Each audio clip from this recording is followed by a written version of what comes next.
Invocamos el nombre del Señor Todopoderoso, en el nombre del Padre, del Hijo y del Espíritu Santo. Vamos a retomar la lectura de este texto, en donde el profesor de Fiores nos habla de la interdisciplinariedad en Mariología. Y nos dice que el profesor Victorino Girardi, en el Congreso Mariológico Mexicano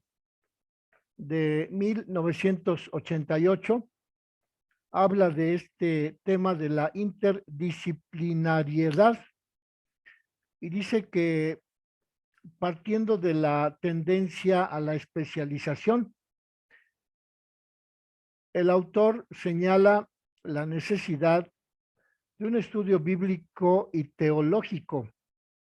que mantenga una constante conexión entre las diversas disciplinas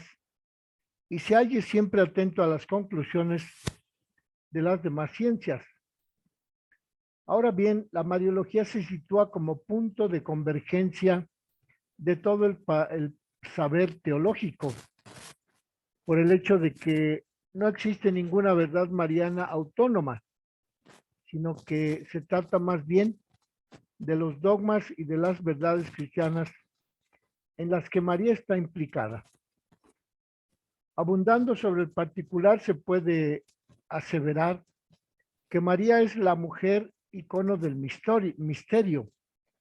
es decir, un fragmento que contiene el todo de la historia de la salvación. De modo que la Mariología se ha ido transmutando en un lugar de convergencia de los estudios teológicos, donde se hace manifiesta la ley de la totalidad, según la cual cada elemento del plan de Dios está vinculado con los demás. Por tanto, no hay ninguna materia teológica en la que se considere solamente el aspecto de la cristología, de la neumatología, de la antropología, sin que se quisiera ver cada una de esas áreas de la teología sin una referencia a la sierva y madre del Señor. En ese programa de la Asociación Mariológica Interdisciplinar Italiana, que se creó en 1990, Ignacio María Calabuig usa el adjetivo interdisciplinar, cuyo designio es que su labor, la labor de ese grupo, se desarrolle en contacto con otras disciplinas. Por lo que Ignacio María Calabuig propone en primer lugar que toda la investigación teológica se realice con el criterio que varias veces se mostró en el discurso de Juan Pablo II, en donde el Santo Padre Juan Pablo II quería salvaguardar la unidad de la enseñanza de la teología y se mostró atento al valor de la interdisciplinariedad. En la situación, en la Constitución Apostólica Secuencia Cristiana de 1979, el pontífice Juan Pablo II escribió: las distintas materias de la teología deben enseñarse de tal modo que por las razones internas del objeto de estudio y en conexión con las demás disciplinas, se vea clara la unidad de toda la enseñanza teológica y todas las disciplinas teológicas se unan en el conocimiento íntimo del misterio de Cristo. Así pues, Ignacio Calabuig dice que la investigación mariológica debe tener un carácter interdisciplinar, porque muchas ciencias teológicas como la exegesis, la patrística, la liturgia, la iconografía, se ocupan de la Virgen Santísima y de las fuentes que se relacionan con el tema de la Virgen María. Por lo demás, la existencia de la interdisciplinariedad se encuentra en las cátedras que gozan de gran autoridad. Por ejemplo, René Laurentin, en 1977, afirmaba que María, Madre de Jesús, es un modelo para la teología interdisciplinar. Hoy, dice el Papa San Juan Pablo II, la Mariología a la luz del Vaticano II se renueva, establece una fecundidad en las diversas áreas de la teología y se abordan nuevos problemas en diferentes tareas, en diferentes áreas de la teología. Por ello, se recuerda la Carta de la Congregación para la Educación Católica, en la que se lee: los diversos docentes, en una visión interdisciplinar, pueden efectuar en el desarrollo de su propia enseñanza eventuales referencias a la Virgen Santísima. Este documento de la Congregación para la Educación Católica es de 1988, publicada en Roma, en el libro, en la revista Theotokos. De modo pues que hay dos apoyos fuertes, según este documento del profesor de Fiores. Uno es el profesor René Laurentin y el otro es la Carta de la Congregación para la Educación Católica, en donde se nos propone la posibilidad, o más bien el deseo,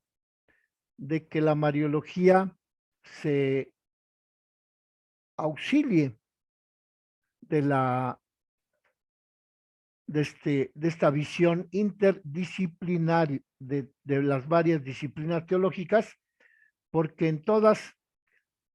puede relacionarse, puede haber alguna relación con el estudio de la Virgen Santísima. Y entonces dice el profesor de Fiores que en las recientes intervenciones del magisterio se concluye que en María todo es relativo a Cristo, a la Iglesia y al hombre, y por ello es necesario reconocer en la Mariología una disciplina de convergencia y de relaciones con las demás disciplinas teológicas. La Mariología está vinculada con el Tratado de Trinidad, ya que la Trinidad es el manantial del ser de la Virgen María y es la meta última del destino de la Virgen. Con la Cristología, dice Calabuis, María está asociada a los misterios de la encarnación y de la redención. Con la eclesiología se ve en María el tipo de la Iglesia, santa y madre de Cristo en los fieles. Con la antropología cristiana, en María se encuentra el prototipo de la cooperación humana en la acción de la gracia, y con la escatología, la Virgen Santísima se relaciona porque María es imagen del futuro de la plenitud de la Iglesia. Y dice de Fiores que la Asociación Mariológica Internacional organizó un congreso en Loreto en 1993, en el que se abordó este tema de la múltiple visión interdisciplinar desde el punto de vista de la confrontación de la Mariología con la Biblia, de la confrontación de la Mariología con la liturgia, de la confrontación de la Mariología con la teología y de la confrontación de la Mariología con el simbolismo. Acerca de la estructura de la Mariología en el contexto de las demás disciplinas teológicas, dice De Fiores que en 1988 Ignacio Calabuig propone un curso unitario de la Mariología en lugar de un curso fraccionado, es decir, un curso diluido en la enseñanza de las diversas disciplinas. Por ello, Ignacio María Calabuig propone dos argumentos para establecer la Mariología desde este punto de la interdisciplinariedad. El primer aspecto es proponer un curso unitario en donde las características de ese curso unitario se refieran a la organicidad, sistematicidad y completez, según lo propone la Carta de la Congregación para la Educación Católica. Esas características del curso unitario de organicidad, sistematicidad y completez se encuentran en la enseñanza que debe poseer el curso unitario de Mariología. El otro argumento, dice el profesor de Fiores, que Calabuig afirma que con ese otro elemento la Mariología es la disciplina teológica que se relaciona con las demás materias de la teología y que tiene referencia a todas las demás áreas teológicas. Ignacio María Calabuig tiene preferencias por el curso unitario de Mariología, que abarque varios puntos de vista, varias materias de teología, porque tiene en cuenta que la Mariología rehúye el aislamiento, porque la Mariología es una disciplina de convergencia y de relaciones con las demás materias teológicas. Eso es lo que precisamente a partir de 1990 se busca alcanzar en los manuales de teología que se refieren a la Mariología, ya que reservan esos manuales de teología un breve tratado acerca de la interdisciplinariedad. Dice De Fiores que el curso de teología sistemática de la edición de Oniana de Bolonia se revela como un curso ejemplar porque propone los tratados de cristología, de pneumatología y de eclesiología en relación con Santa María, ya que esos tratados, desde ese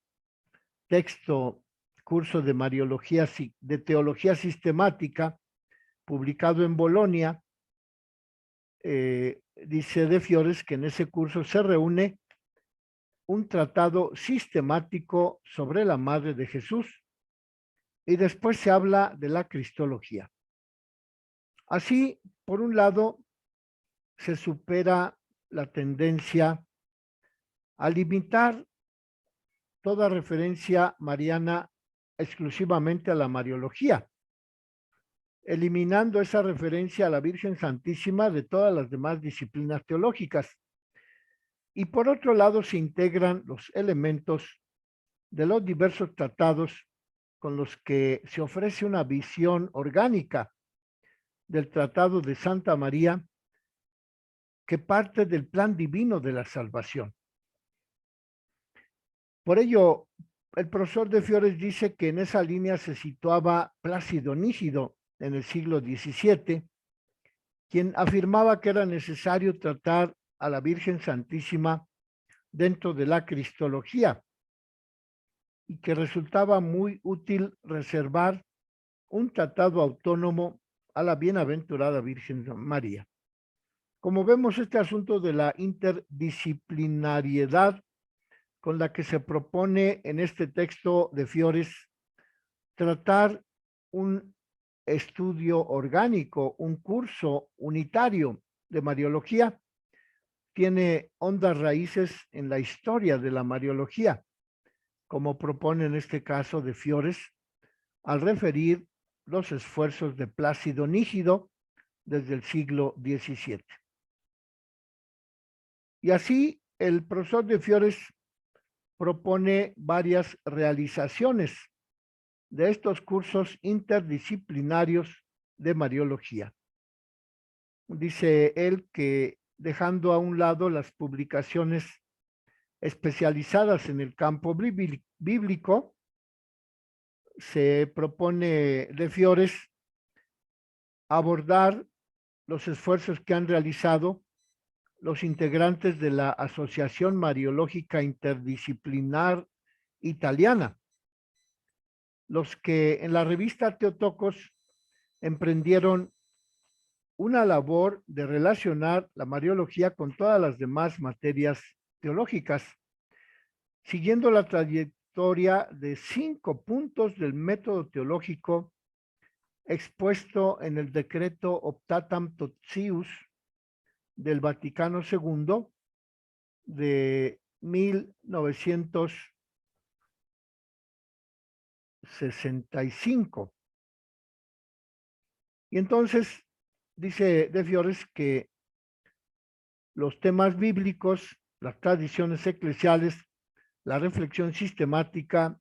la liturgia y la vida de la iglesia se pueden relacionar fácilmente con el tratado, con el estudio de Santa María, como lo propone ese texto del decreto Optatam Totius del Concilio Vaticano II, que habla de las materias de teología que deben estudiarse en los seminarios. Así, concentrando el esfuerzo en el plano bíblico bajo la dirección de Alberto Valentini, la revista Teotocos publicó una serie de cuadernos monográficos de carácter interdisciplinar que aparecieron cada 6 meses desde 1993 hasta el año 2000, y en donde se ha propuesto el estudio de pasajes o episodios del Nuevo Testamento en los que Santa María destaca como figura principal, y se reserva el último número de la revista Teotocos a María según las Escrituras. Por ello, en cada uno de los temas que se abordan acerca de la Virgen Santísima, se examina la Mariología por varios especialistas en ciencias teológicas y en ciencias humanas, de modo que se nos ofrece una lectura múltiple de esos tratados interdisciplinarios, como es el punto de vista de la exégesis, el punto de vista de la patrística, el punto de vista de la liturgia, de la antropología, de la psicología, de la sociología, de la iconografía y de la lección divina. Así pues, por tratarse de del único esfuerzo que se ha hecho para describir los cursos de Mariología desde ese punto de vista interdisciplinar, este trabajo de la revista Teotocos de la última década del siglo XX debe tenerse en consideración como un trabajo integral. Y dice de Fiores que aquí él se limita a presentar 2 números monográficos de esa revista Teotocos, en los que se examinan algunos pasajes relativos a la Virgen Santísima que se encuentran en el Evangelio de San Mateo y en el Evangelio de San Lucas. Y así el primer tema que aborda de Fiores acerca de esta perspectiva interdisciplinar de la Mariología en la revista Teotocos es el texto al que hace referencia el capítulo 1 del Evangelio de San Mateo, en donde se habla de la genealogía de Jesús y de la concepción virginal de Jesús. De la lectura del punto de vista exegético de esos episodios que relata el Evangelio de Mateo en el capítulo 1, se ocupa el profesor Orsatti, quien señala que en una sociedad tribal, la genealogía hacía las veces del documento de identidad que permitía que cada individuo fuera reconocido y que quedara inscrito en la vida del grupo. Por eso Orsatti pasa a considerar a las 5 mujeres que se mencionan en la genealogía que reproduce el Evangelio de San Mateo acerca de Jesucristo. Se refiere a Tamara, Rahab, Ruth, la esposa de Urías y la Virgen María.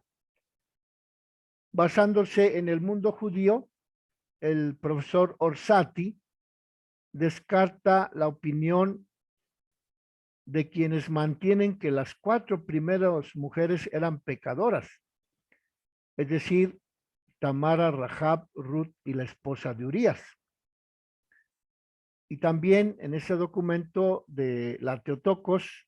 el profesor Orsatti descarta la propuesta de Lutero, que consideraba a esas 4 mujeres, Tamar, Rahab, Ruth y la esposa de Urías, como extranjeras.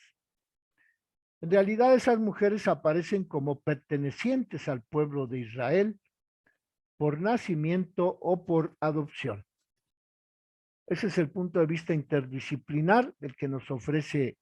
la revista Theotokos, con la autoría del profesor Orsatti, en donde se nos dice que esas 4 mujeres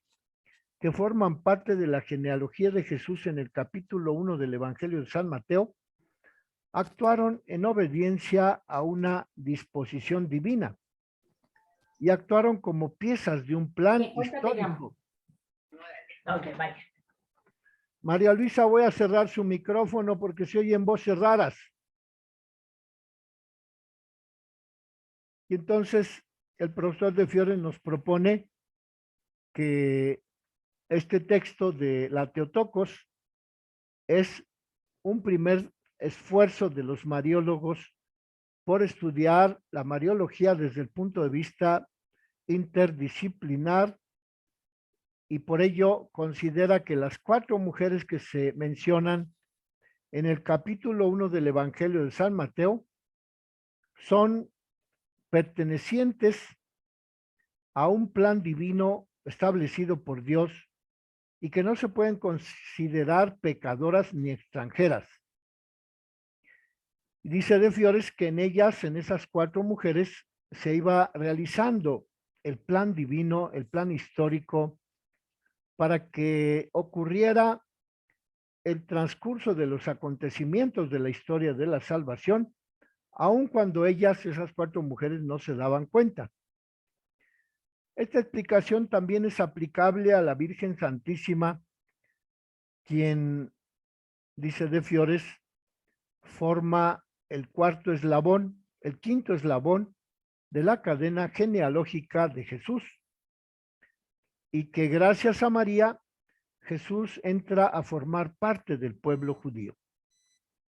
Así lo dice este texto de Orsatti en la revista Theotokos número 3, publicada en 1995. Si la situación de las 4 mujeres era un poco extraña y que al considerarlas dentro de la genealogía de Jesús, podrían considerarse mujeres con situación anómala. Dice Orsatti que la posición de María todavía es más anómala, y concluye que si la sabiduría divina que dirige la historia dejaba entrever en el Antiguo Testamento unos rasgos de cuál sería el plan divino. Con María, que es la primera mujer del Nuevo Testamento, la sabiduría divina manifiesta todo su misterio imprevisible. Así lo dice Orsatti en ese libro Theotokos, volumen 3, publicado en 1995. Y dice De Fiores que esta situación de la Virgen Santísima la propone Orsatti, ya que se afirma que de ella fue engendrado Jesús, llamado Cristo. Y una cita más de Orsatti, que nos propone el profesor De Fiores, es que la forma pasiva por la cual María no es la engendradora arroja luz sobre una presencia que de momento no se comprende. Tan solo a continuación, hablándose de la misteriosa obra del Espíritu Santo, se llega a comprender la forma pasiva que realizó la Virgen Santísima y que es una forma pasiva que remite a la intervención divina por el vuelco que da la estructura de la frase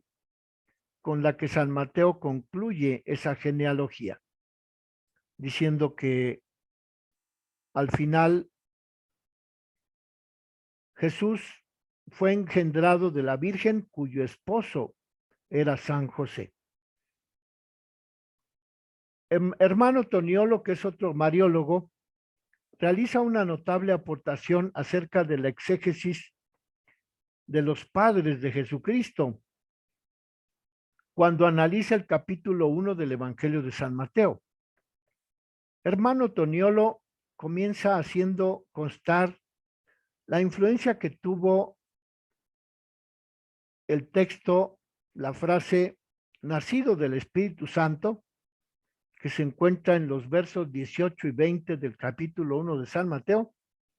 la influencia que ese verso tuvo sobre los símbolos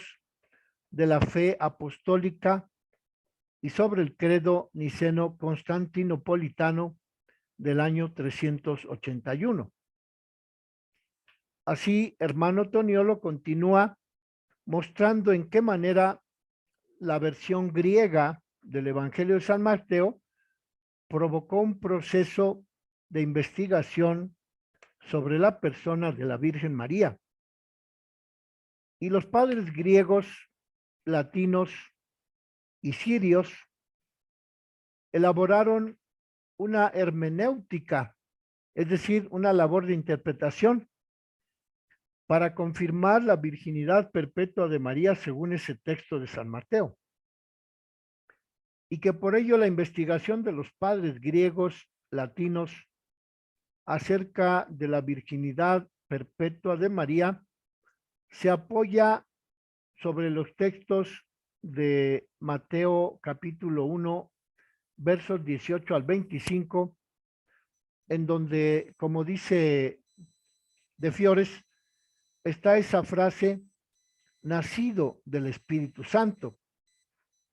Es decir, que con esa frase, el texto de Mateo nos proporciona los fundamentos de la interpretación que hicieron los padres de la Iglesia acerca de la virginidad perpetua de María, ya que la intervención del Espíritu Santo en el seno purísimo de la Virgen es la afirmación que le dice a María el ángel Gabriel en ese párrafo 18 a 25, versos 18 a 25 del capítulo 1 de San Mateo. Y por ello, los padres de la Iglesia proponen que San José fue el hombre justo, porque no dudó en aceptar a María Santísima como su esposa. Y así, cuando los padres de la Iglesia se muestran de acuerdo con San José al aceptar que es el hombre justo, los padres de la Iglesia proponen que así como la Virgen Santísima sufría un drama interno, también San José sufría otro drama interno ante la esposa que había encontrado encinta. Y los padres de la iglesia proponen que San José era el hombre justo porque al mostrar la solución que ofrece San Mateo, de que el Espíritu Santo, un ángel del Señor le avisó a San José que el Espíritu Santo era el que había obrado en el seno de María. A partir de ese momento, el texto de la Mariología interdisciplinar nos ofrece un paradigma interpretativo del comportamiento sucesivo de San José, según este relato del Evangelio de San Mateo. Por ello, propone de Fiores que los padres de la Iglesia, al hablar del comportamiento de María, de San José, ante el embarazo de la Virgen, a la que encontró encinta, no es una afirmación en la que los padres de la Iglesia afirmen el sentido impersonal de esa afirmación, de que había sido encontrada encinta, sino que los padres de la Iglesia lo proponen como una reacción de San José,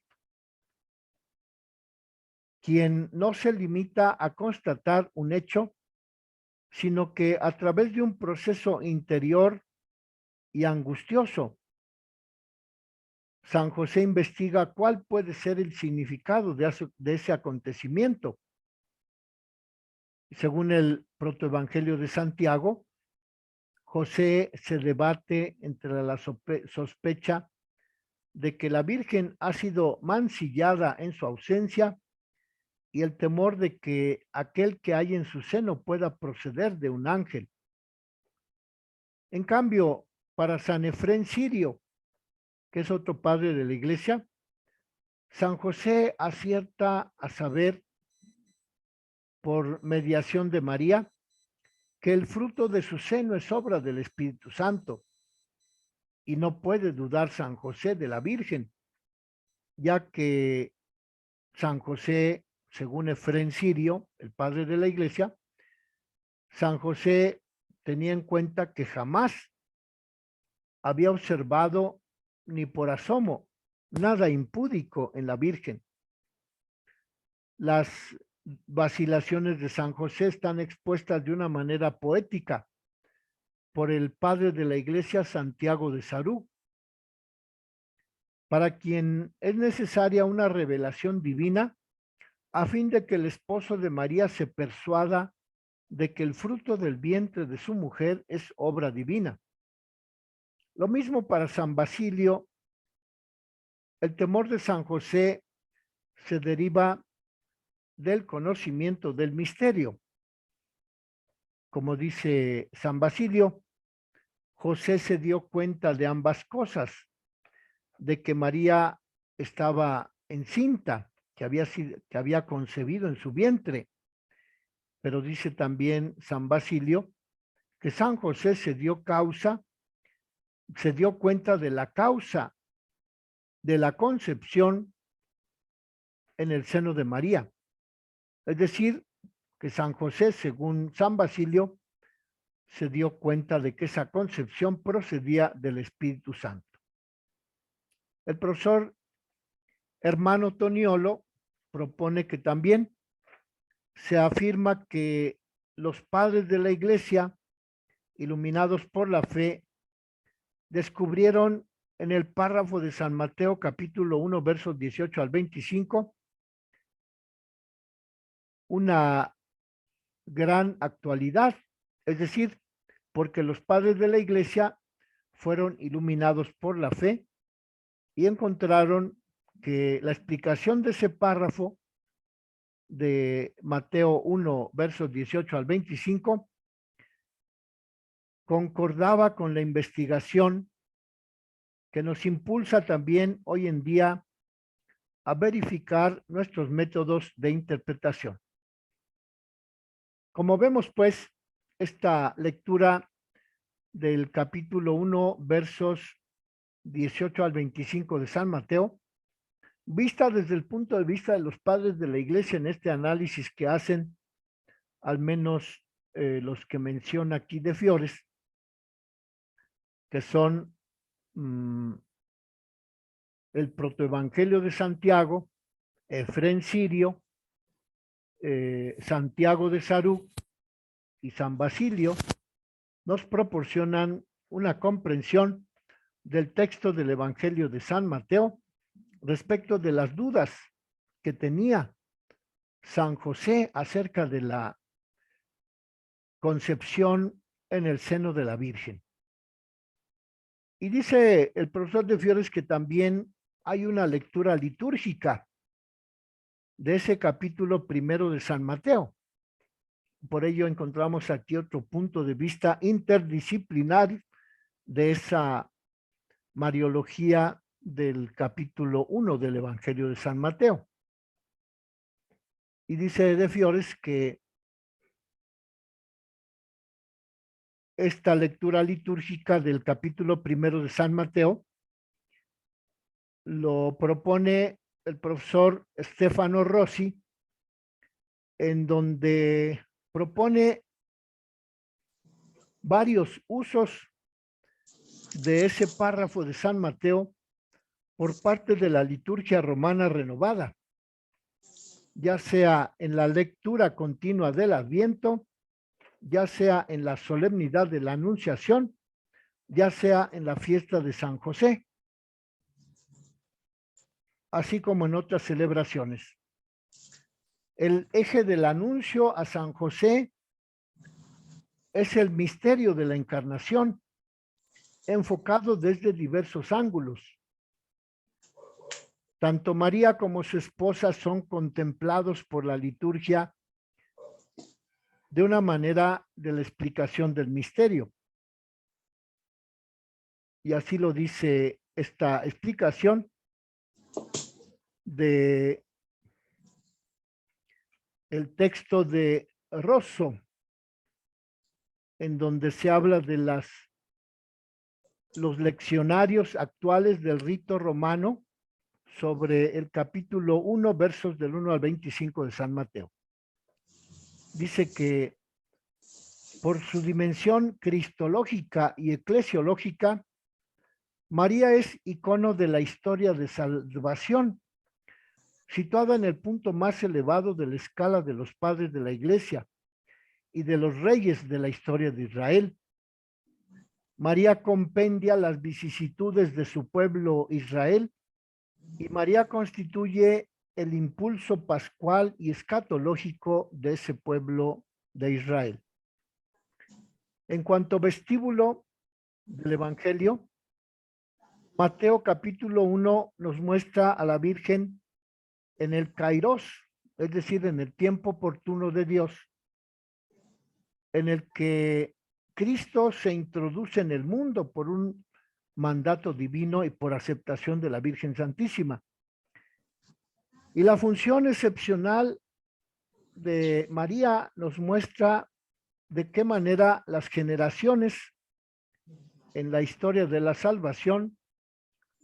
encuentran su cumplimiento en el cuadro que se desarrolla en torno al ministerio singular de San José. Desde ese punto de vista litúrgico, encontramos pues también una explicación de la mariología interdisciplinar, ya que con esta interpretación de las diferentes fiestas, celebraciones que se han propuesto acerca de la Virgen Santísima, se encuentra de qué manera la Virgen resulta el culmen de la historia de la salvación, aplicando el criterio de la interdisciplinariedad. Y desde el punto de vista catequético, dice de Fiores, que también la interpretación de ese capítulo primero del Evangelio de San Mateo lo ha estudiado Cesare Basoli, quien se pregunta acerca de la forma expresiva del mensaje de San Mateo y sobre su contenido. Acerca del cómo se llevó a cabo el plan de Dios en ese capítulo primero de San Mateo, dice Bisoli, Cesare Bisoli, que no interesa tanto la estructura del capítulo, cuanto el ambiente vital en que se desarrolla la afirmación de que José fue avisado por el Espíritu Santo de que María había sido encinta por obra del Espíritu Santo. Y así se comprende que esta experiencia de la Pascua que experimentó la primera iglesia propone una respuesta que da la iglesia primitiva a los judíos a quienes les resulta muy difícil aceptar a Jesús. El discurso sobre María adquiere una connotación de vivacidad dramática que no deberá perderse en la exposición catequética del capítulo 1 de San Mateo. Acerca del contenido del qué, es fácil captar el mensaje de que Jesús es verdaderamente el Cristo, cuya madre virginal es María, dentro de un cuadro radicalmente religioso. Dice pues Cassioli, solo Dios con el poder de su espíritu produjo el acontecimiento único. En la cadena de las infinitas generaciones, Dios se hace hombre. De él, María Virgen es signo histórico ineludible. Vamos pues a dejar esta explicación de la Mariología desde diferentes puntos de vista teológicos, interdisciplinarios, para continuar el día de mañana. Gloria al Padre y al Hijo y al Espíritu Santo, como era en el principio, ahora y siempre, por los siglos de los siglos. Amén. María, Madre de Gracia, Madre de Misericordia. Que pasen muy buenas tardes, nos vemos mañana.